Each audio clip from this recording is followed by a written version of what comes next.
Welcome to Out on the Limb with the Limb Junkies. Recovery, resilience, and the outdoors. We believe in the natural world as a therapy like no other, and we're here to prove it.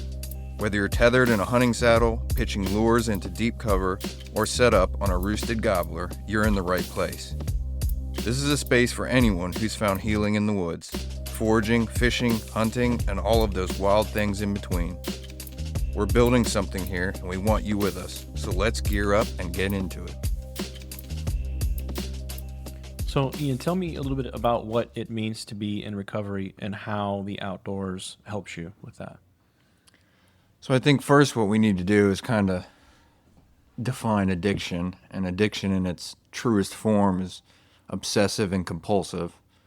So an obsession being, an idea or thought that continually preoccupies someone's mind.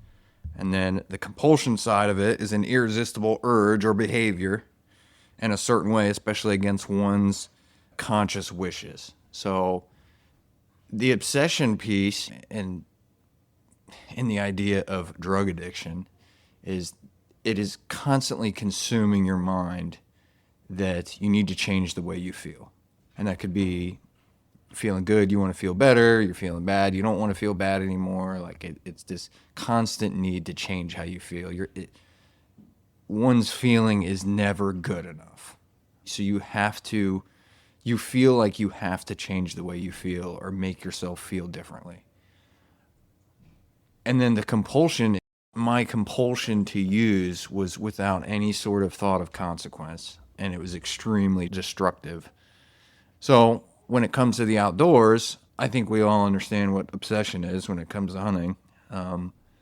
You have that same sort of obsession when it comes to the outdoors. At certain times of the year, your mind kind of fixates on, man, I really want to be tossing a lure into a stream, or it's fall, I really, really need to be up in a tree stand, or in the spring, I really, really need to be sitting with my back up against a tree. Like, it is an obsessive nature that it has to find an outlet. Like, even in my recovery, I'm no longer using drugs, but I still have an obsessive mind. I still have a compulsive mind. So one of the things about recovery is we try to take that stuff and find it a better place to live, a better avenue. And so the obsession for the outdoors was perfect. It's a healthy obsession. What better place to have your mind be consumed by than the natural world? So when it comes to the outdoors, I obsess. I obsess about not only the chase, but all of the prep that goes into it. And I obsess about the seasons and when they're going to be here. And I obsess about plans as far as what my next place is going to be that I'm going to hunt, or what my next property will be that I try to acquire. Or that obsession doesn't leave. No matter how much work you do in recovery, the obsession is there. You just have to find a good place for it to be. Like I said, the outdoors has served that for me. The compulsion can be very bad when it comes to the outdoors. At certain times in my recovery, in my hunting career, if you want to call it that, I have compulsively hunted when it probably endangered, my marriage or my job. And I think most people that are listening now probably have skipped out of work a time or two saying that, oh, I'm sick, I can't get out of the toilet. But really, we planned to go sit in a tree stand.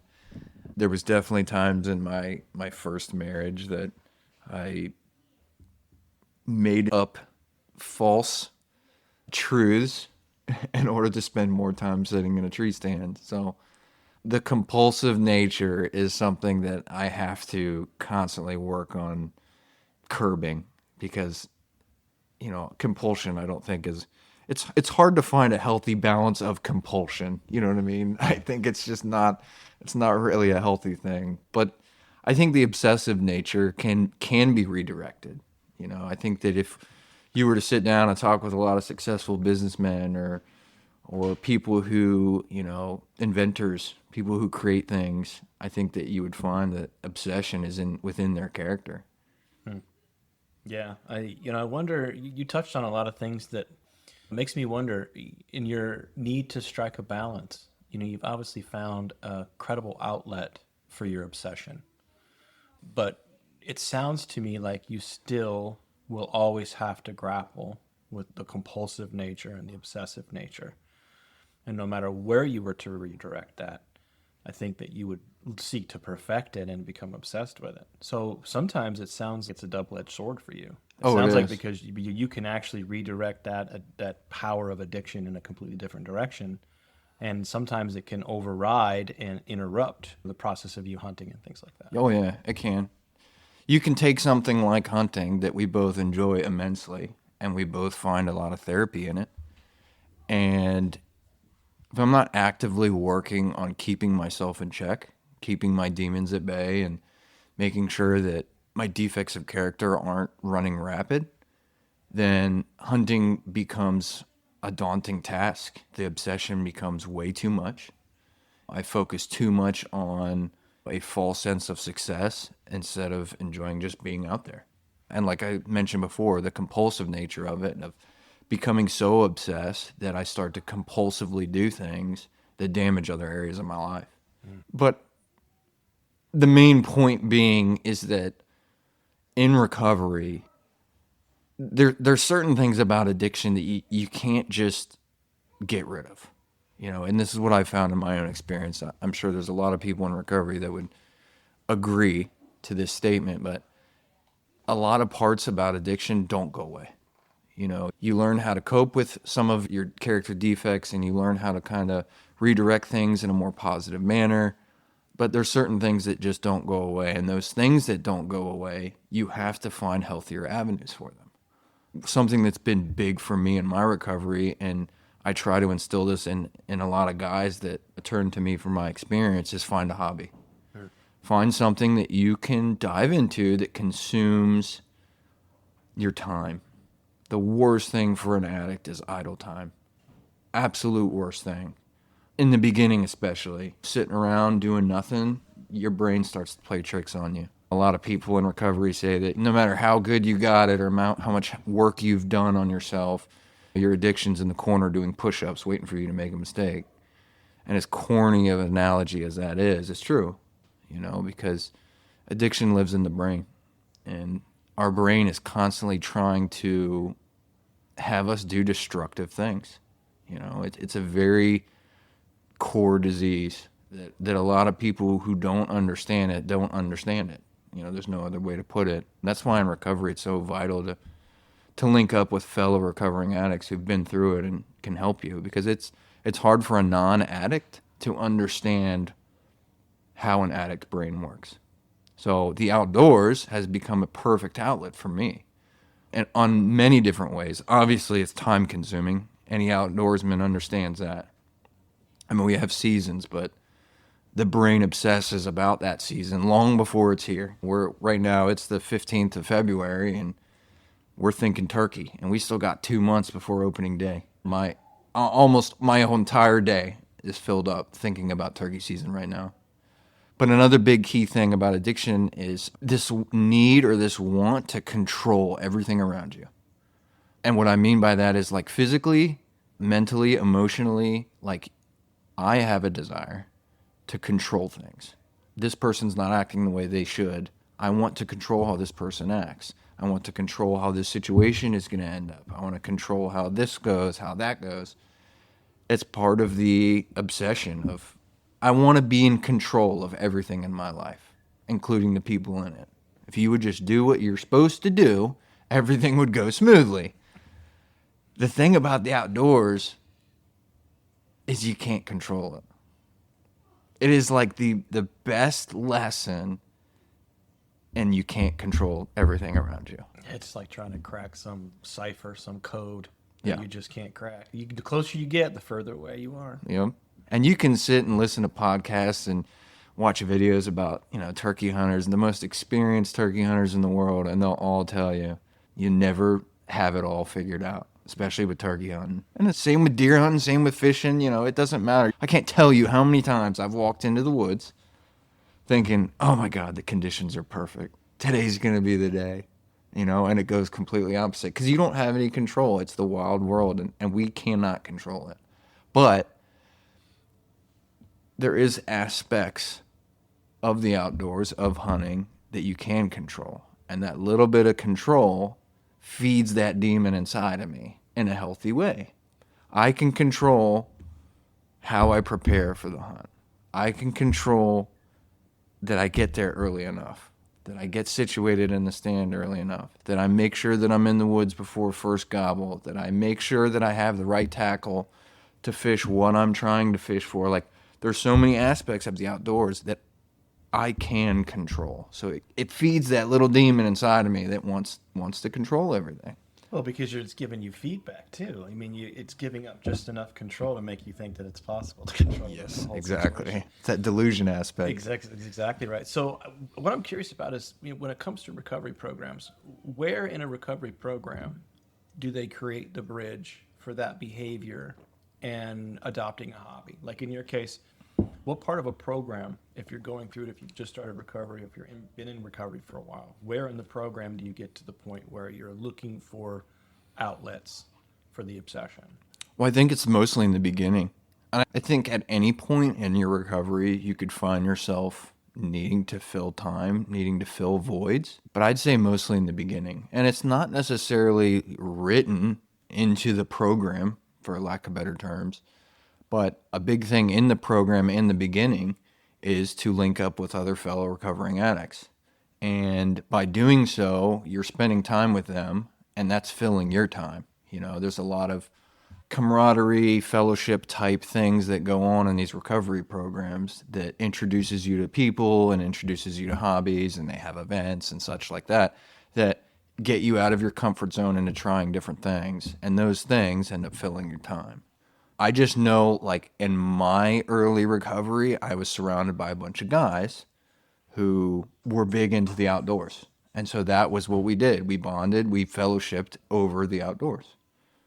So one of the things that I know you had mentioned you'd really want to capture on a podcast is why I am the way I am, why I am so intuitive, why I'm so analytical, why I'm so precise, why everything has to be a certain way, why everything is such a routine down to the minute detail. And it comes from a place of my struggles with addiction.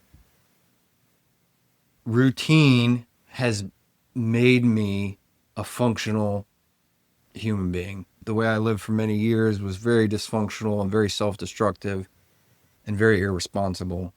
And through the years of recovery and learning a whole lot, routine and habit have kept me sane.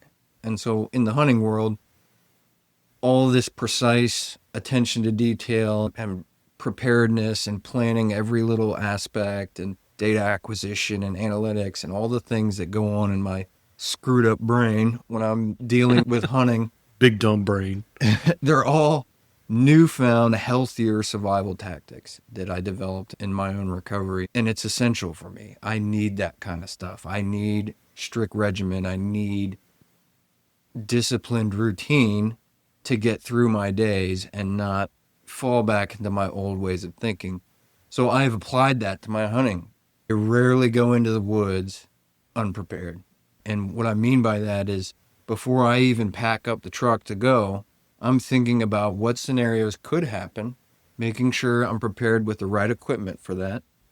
Even if it's, I got your phone number. If I need help dragging, I know who to call.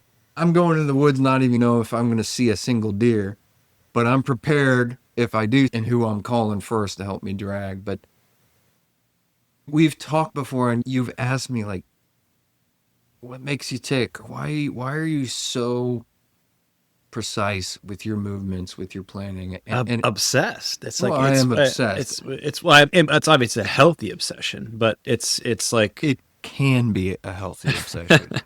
It can also be an unhealthy obsession. so. For the sake of our listeners, let me just ask: how long have you been clean now? So I'll be coming up on 17 years. 17 years clean. Yep. That's pretty fantastic. Congratulations. 17 years is a long time. Yeah, it's a far cry from where I am today, I can tell you that much. And you didn't know me back then. My wife didn't know me back then. The vast majority of the people in my life today didn't know me back then. And I'm going to be honest, most of them wouldn't have wanted to know me back then. I don't know, man. I don't know how that's possible because even though you may have been a junkie back then, you're still a pretty good dude, and you're still a pretty good dude now. But watching you in some of those really elevated moments when we're like pinned up against a tree and you have this strutter that just comes bounding in to the decoys. And, I look over at you and I can see your body's trembling, like shaking, Oh, uncontrollably. like shaking uncontrollably. Yep. And if anybody was able to witness, and I think Chad even mentioned it once or twice, it was like, why does he shake so much? And I said, you have no idea what kind of energy and adrenaline is going through him right now. Yep. I was like, that he is trembling. I was like, it's sort of like a glimpse into the personality behind the person.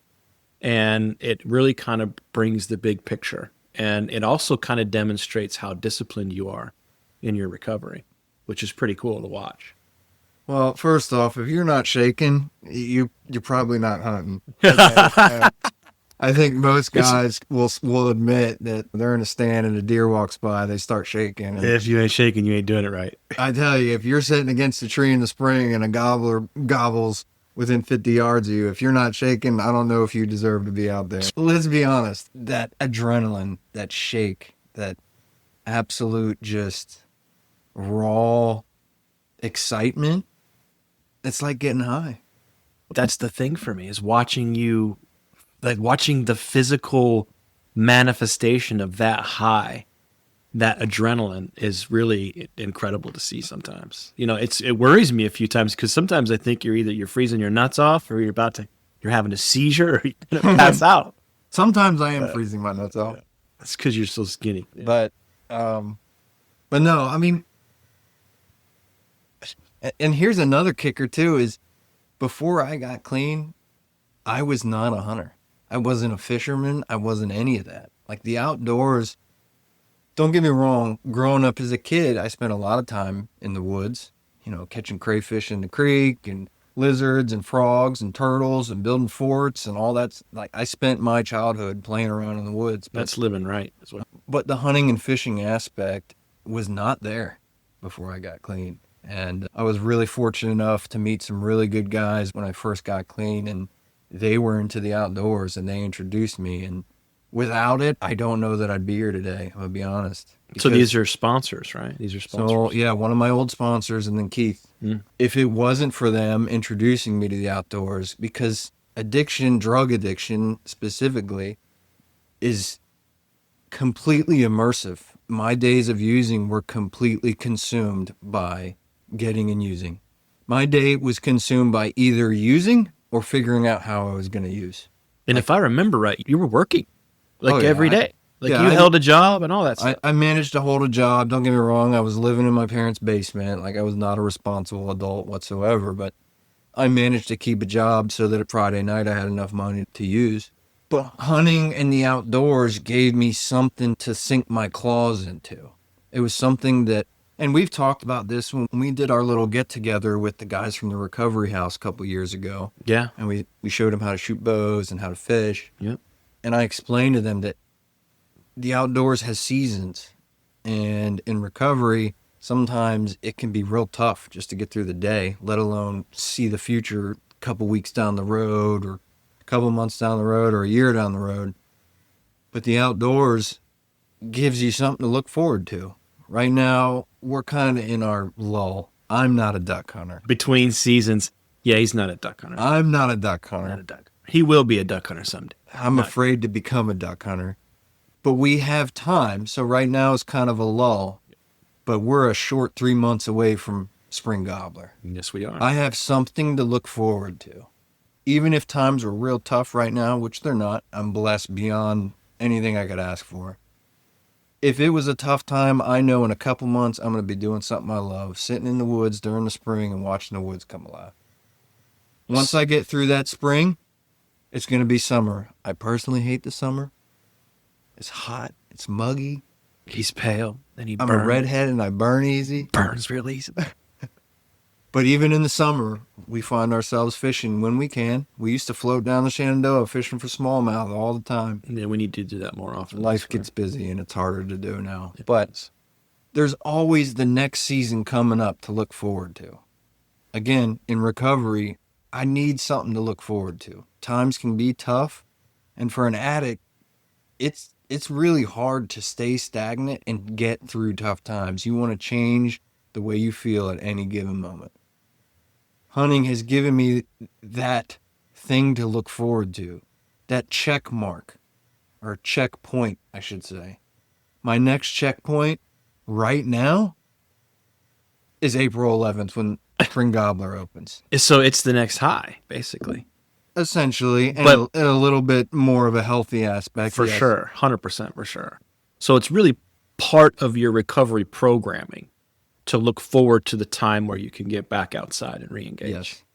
And it's not so much of escape from reality. It's not that, oh man, I can't wait until April when I can neglect my responsibilities and my family and want to take off work as much as I can, because let's be honest, all those things happen.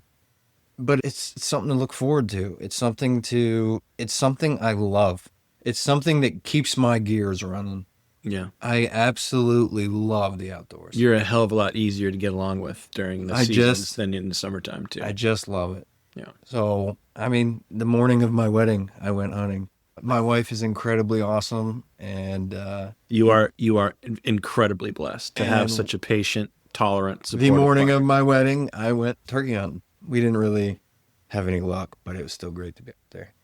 But yeah, it's a checkpoint. It's the next checkpoint in the year. We just started a new year. It's new seasons to come, new things to experience, new ways to plan to try to get closer to a mature deer next fall. It's preparations for spring that's coming. Seems like it's coming slow, but it's coming. Yeah, it is. What are you most looking forward to? Honestly, I'm most looking forward to March. The reason I say that is I had a lot of luck last turkey season at the end of Virginia's turkey season. And so I have 4 videos that have not been dropped yet on our YouTube channel. So This is last year's content from the end of the year. last spring, yep. I was unable to tag a bird in Virginia last spring, but I was a part of some great hunts. Me and Bob went on a nice hunt the weekend after my wedding. Yeah. Thanks, Walt. Thank you, Walt. He shot an absolute awesome bird. That was an absolute awesome hunt. I don't know that you can draw up a better hunt than we had that morning. It was incredible. No. Chad and his son came down opening weekend of our season last year. I called in a bird for his son right up there in the Shenandoah Mountains. Perfect backdrop. Absolutely awesome morning. Can't ask for a better experience. Yeah. The rest of our season was really tough, but I had some good hunts. But regardless, when our season ended, I went up to Vermont, spent about 4 or 5 days up there, was able to have a lot of success. And then I went to Pennsylvania, first time going to Pennsylvania. I went up there with the Wagner boys, and we went out for 2 days and hunted hard. Mike joined us on the last day, and literally last day, last hour, I was able to tag a bird. So we have 4 videos to drop, and I'm gonna drop them starting in March, 1 a week, leading up to our season. So I'm excited for that. Obviously, I'm excited for the opener of our season in April, but I think right now that's what I'm looking forward to most. Good. I'm looking forward to the similar. I would definitely want to go up to Vermont with you and see Chad, and I would want to focus myself a little bit on trout fishing. It's been a long time since I've done any meaningful trout fishing. I got myself one of those tenkara rods, which is the Japanese style of fly fishing. It's something that I've missed doing for a while because I've been so focused on hunting. So I want to get back on those small streams and do a little fly fishing up there, a little spin fishing too. Definitely want a turkey hunt. I got some goals for this year here. I would like to try to tag 3 birds. It's probably the only time I'm going to try to really focus We got to on get you tagging one in Vermont, all 3 birds. a longbeard. But yeah, because the only thing I've shot in Vermont, if you check our YouTube channel, you see one of our first turkey hunting videos is me shooting a double. I had shot 2 jakes at the same time. So, and then I just basically tagged myself out and had to follow Ian around for the rest of the trip. Yeah. All right. That's going to do it for this one, folks. If you enjoyed the episode, make sure you're following us on Instagram, YouTube, and Facebook. That's where we drop all the latest news, updates, and behind-the-scenes stuff between episodes. New episodes are coming your way, so hit that subscribe button wherever you're listening so you don't miss a thing. And hey, if you're a turkey hunter, get excited. We've got some fresh turkey hunting content headed your way starting in March. Spring's right around the corner, and we cannot wait to get after it with you. Until next time, get out on a limb.